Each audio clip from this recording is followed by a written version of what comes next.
Good morning, YouTube. This is a video update on my journey with egg production using layers. So in today's video, I'm going to give you guys some bit of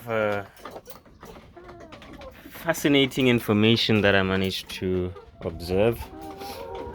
So these chickens came in on a Sunday. Today it's a Friday, so it's been 5 days exactly. So that means they are now 19 weeks old. So we're waiting for about a week and a half to start seeing the first egg.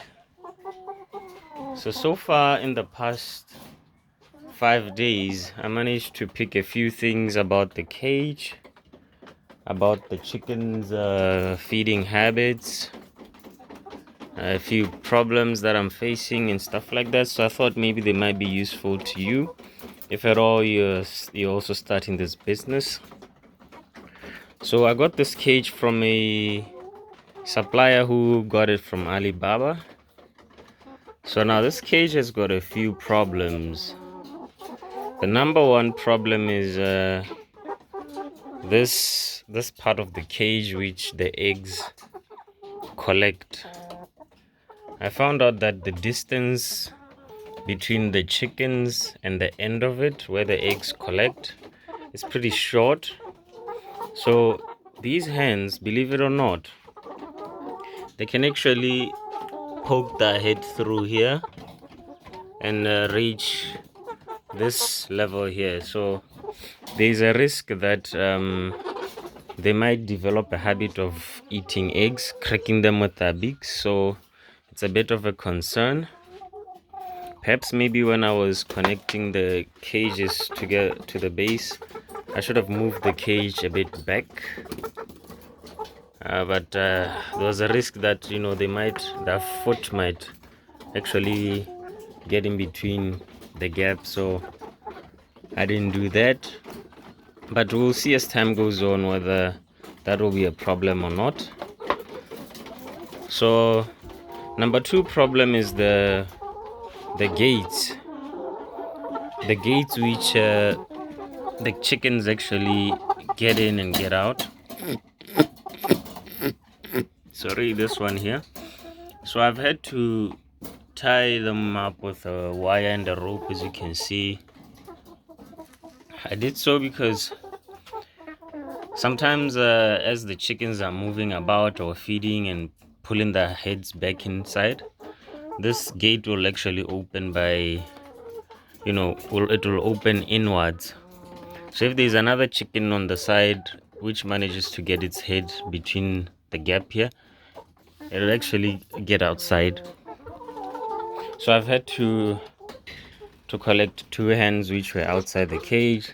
So to prevent that, I decided to tie this with a rope here so that it doesn't open. Right, so that's number two. And then number three, I don't know if you can see that the feed is moist, even here.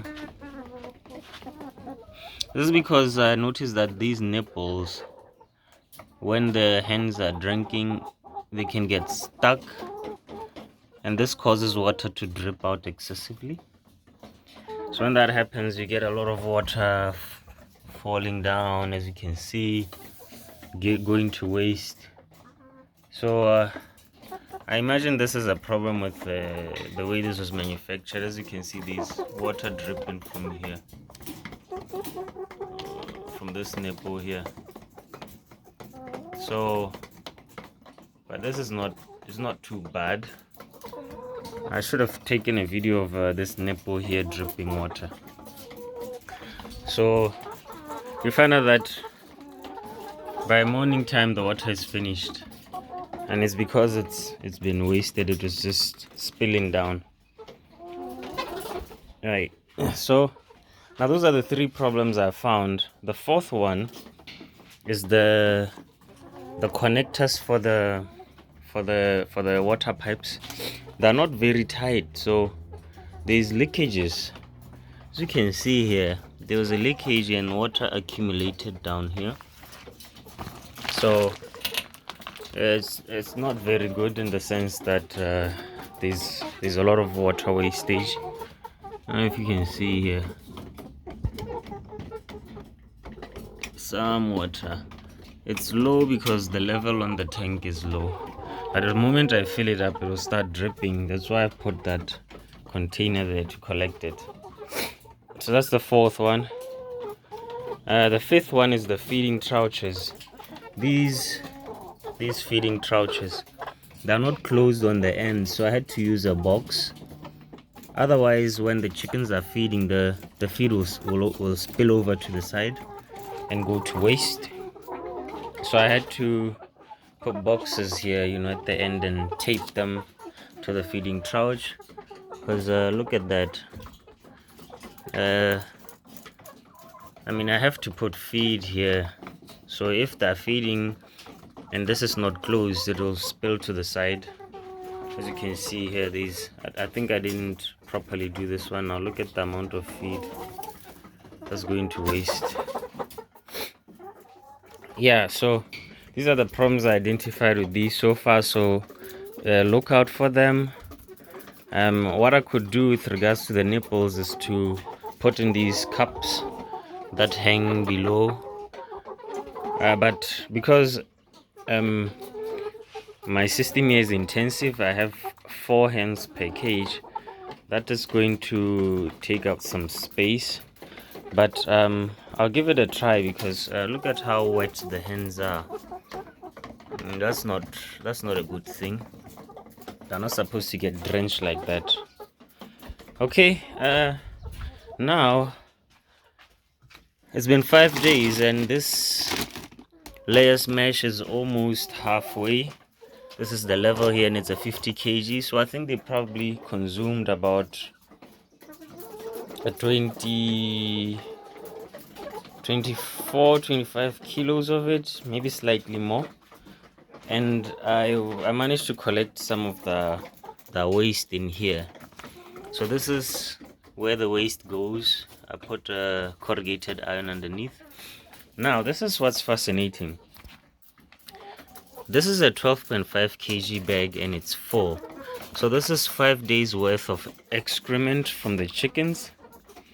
So since there are 48 of them, over a span of 5 days, if you say 12.5 divided by 48, that's around 0.26. Convert that to grams, that's, let's just say 250 grams per hen per day. So each of these layers excretes around 250 grams of waste over a span of 24 hours. Yeah, so maybe that could be useful if you are calculating consumption, I don't know, but that's that.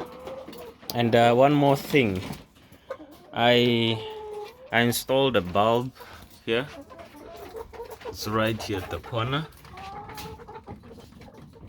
Yes, because I did my research and they recommended that the hens need at least about 14 to 16 hours of light per day.